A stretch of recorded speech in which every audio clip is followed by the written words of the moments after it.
Hello everyone, welcome to my channel. So guys, आज की video में हम सीखेंगे डिज़ाइनर बॉक्स प्लाज़ो की कटिंग स्टिचिंग बहुत ही आसान तरीके से स्टेप बाय स्टेप। इसको आप लूज़ प्लाज़ो या फिर एक सिलाई वाला प्लाज़ो भी कह सकते हैं।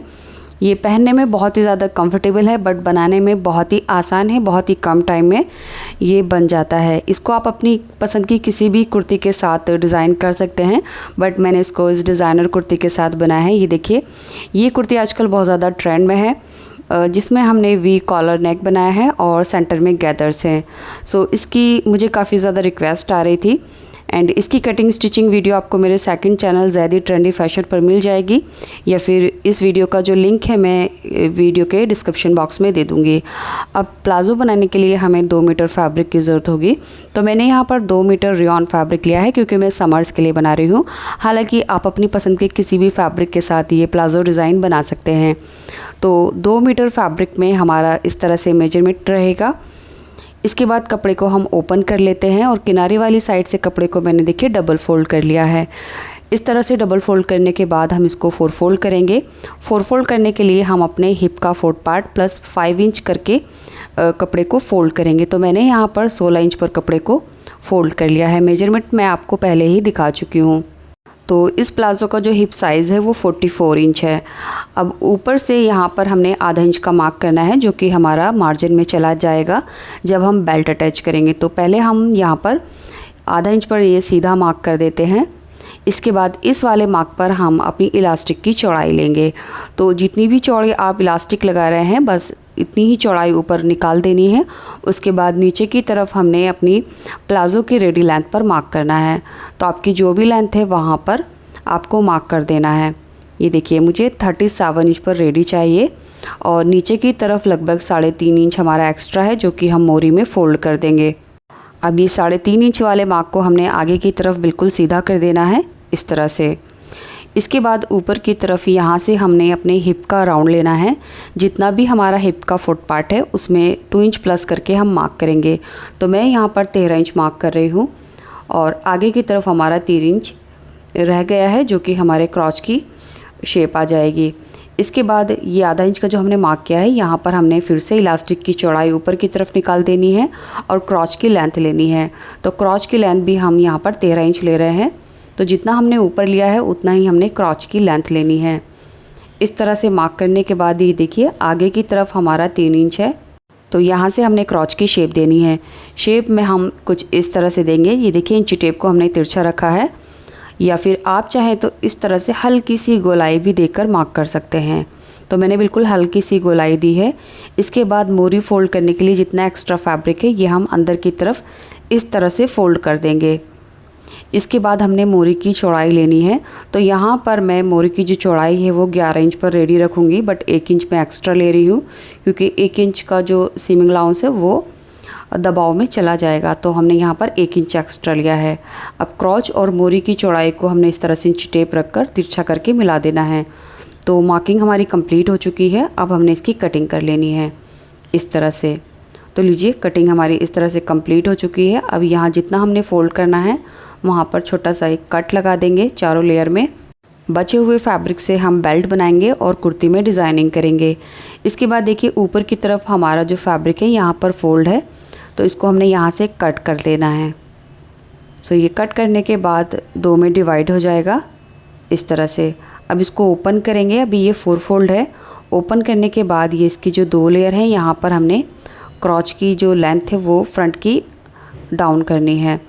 तो कोई भी एक साइड ले लीजिए। यहाँ से मैंने नीचे की तरफ 1 इंच पर मार्क किया है। अब ये जो सेंटर वाला मार्क है, यहाँ पर हमने इंची टेप को इस तरह से तिरछा रखना है। इसके बाद इस मार्क को हमने पीछे की तरफ मिला देना है। तो ये जो पार्ट है ये हमारा फ्रंट में रहेगा, यानी जो फ्रंट का क्रॉच है वो हमारा 1 इंच डाउन हो गया है, ये देखिए। सो अब हम ये वाला जो पार्ट है ये फ्रंट का बनाएंगे और ये वाला जो पार्ट है ये हमारा बैक साइड का रहेगा। सो अब हम यहाँ पर क्रॉच पर आधा इंच का दबाव लेकर सिलाई कर देंगे। दोनों जो क्रॉच हैं वो इस तरह से सिल जाएंगे। तो लीजिए, दोनों क्रॉच हमने स्टिच कर लिए हैं। अब इसको बीच में से पकड़ेंगे इस तरह से। इसके बाद हमने इसमें बेल्ट लगानी है। सो बेल्ट लगाने के लिए हम यहाँ पर जो बचा हुआ फैब्रिक था उसमें से एक सीधी पट्टी कट कर लेंगे जितनी भी हमारी कमर की गोलाई है उसके अकॉर्डिंग। और इस पट्टी की जो चौड़ाई है वो मैंने 4 इंच ली है और इस तरह से लंबाई कमर के बराबर रहेगी। अब सिंपली इस पट्टी के दोनों सिरे हमने साइड से सिल देने हैं और उसके बाद कमर के साथ गोलाई में सिल देना है इस तरह से। सो यहाँ से ये पट्टी इस तरह से फोल्ड होते हुए नेफा बन जाएगा जिसमें हम इलास्टिक लगाएंगे। तो ये फुल इलास्टिकेटेड प्लाज़ो है जिसमें हम इलास्टिक लगा रहे हैं। ये देखिए इलास्टिक जो है हम अपनी कमर के राउंड के हिसाब से लेंगे। जितनी भी हमारी कमर की गोलाई है उसमें से हम 3 से 4 इंच माइनस कर देंगे और जितना बचेगा बस उतनी ही लेंथ हमने इलास्टिक की लेनी है। तो मैं 34 कमर के लिए बना रही हूँ। सो यहाँ इलास्टिक की जो लेंथ है मैंने 30 इंच ली है। अब इलास्टिक के दोनों सिरों को सिल देना है। उसके बाद जब हम नेफा फोल्ड करेंगे तो हैंड टू हैंड हमने इलास्टिक को इसके अंदर सिलते हुए डाल देना है। इलास्टिक डालने के बाद हमने सेंटर में भी एक सिलाई कर ली है। सो बेल्ट हमारी तैयार हो चुकी है। अब हमने थोड़ी सी मोरी में डिज़ाइनिंग करनी है। सो देखिए जो हमने मोरी में एक्स्ट्रा फैब्रिक लिया था यहाँ पर मैं मार्क करके दिखा रही हूँ। इतना फैब्रिक पहले हम रॉन्ग साइड में फ़ोल्ड कर देंगे। तो यहाँ पर मैं थोड़ी चौड़ी पट्टी ही फ़ोल्ड करूँगी इस तरह से। इसके बाद एक पतली सी लेस ली है, ये कॉटन की लेस है जिसको हमने मोरी के नीचे ऊपर इस तरह से रख देना है और सिलाई कर देनी है। उसके बाद मैंने ये फ्लावर लेस ली है।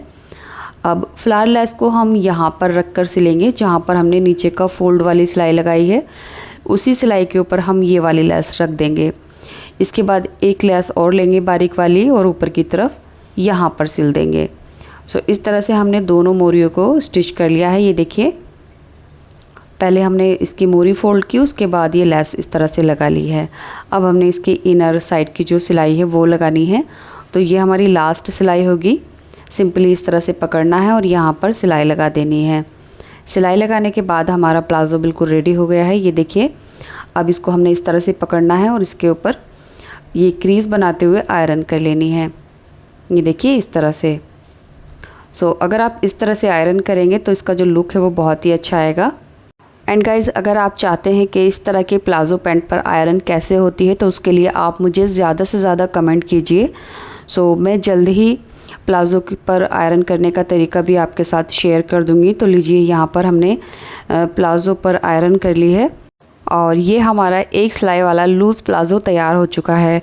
सो गाइज़ आप इस तरह से प्लाज़ो बनाइए और इस वीडियो के कमेंट बॉक्स में फ़ीडबैक ज़रूर देना आपका प्लाज़ो कैसा बना, ताकि आपका फ़ीडबैक देखकर और लोग भी इस वीडियो को का फ़ायदा उठा सकें। और ये वीडियो आपको अच्छी लगी है तो शेयर ज़रूर कर देना। और अगर आप इस कुर्ती की कटिंग स्टिचिंग वीडियो देखना चाहते हैं तो यहाँ मैं एंड स्क्रीन पर इसका लिंक दे रही हूँ, इसको क्लिक करके आप देख सकते हैं या फिर इस वीडियो के डिस्क्रिप्शन बॉक्स में भी आपको कुर्ती का वीडियो मिल जाएगा। Thanks for watching.